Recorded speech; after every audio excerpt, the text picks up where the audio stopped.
Hi everyone, ഈ വരുന്ന വീക്കിലേക്കുള്ള ഒരു നിഫ്റ്റിയുടെ അനാലിസിസ് നമുക്ക് നോക്കാം.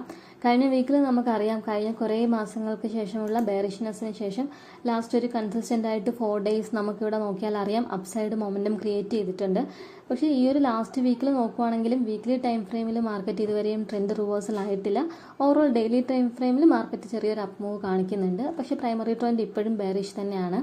പ്രൈമറി ട്രെൻഡ് അപ്സൈഡിലേക്ക് മൂവ് ചെയ്യണം എന്നുണ്ടെങ്കിൽ 22,630 ഓർ 650 എന്ന് പറയുന്ന റേഞ്ച് ബ്രേക്ക് ചെയ്യുകയാണെന്നുണ്ടെങ്കിലാണ് ഒരു വീക്ക്ലി ടൈം ഫ്രെയിമിൽ ട്രെൻഡ് റിവേഴ്സലായി നമുക്ക് എക്സ്പെക്ട് ചെയ്യാൻ പറ്റുള്ളൂ. 22,650ക്ക് എബവ് ഒരു ക്യാൻഡിൽ ക്ലോസിംഗ് വന്നാൽ മാത്രമാണ് വീക്ക്ലി ടൈം ഫ്രെയിമിൽ നമുക്ക് അപ്സൈഡിലേക്ക് എക്സ്പെക്ട് ചെയ്യാൻ പറ്റും. എങ്കിലും നമുക്ക് ഈ ഒരു കണ്ടീഷൻസിൽ ബുള്ളിഷ് കൈൻഡ് ഓഫ് ട്രേഡുകൾ കൺസിഡർ ചെയ്യാൻ പറ്റും.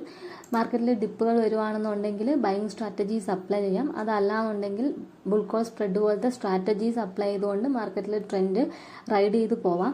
21,960 950 എന്ന് പറയുന്നത് തന്നെയായിരിക്കും നമുക്ക് ആ ഒരു കണ്ടീഷൻസിൽ SL കീപ്പ് ചെയ്യാൻ പറ്റുന്നത്.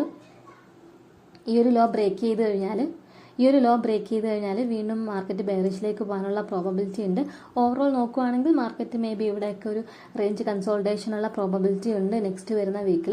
നെക്സ്റ്റ് വീക്ക് നോക്കുവാണെന്നുണ്ടെങ്കിൽ 14th ഫ്രൈഡേ മാർക്കറ്റ് ഹോളിഡേ ആണ്, ഹോളി ആയതുകൊണ്ട്. അതുകൊണ്ട് തന്നെ വളരെ ചെറിയൊരു വീക്കായിരിക്കും നെക്സ്റ്റ് വീക്കിൽ നമുക്ക് കിട്ടുന്നത്.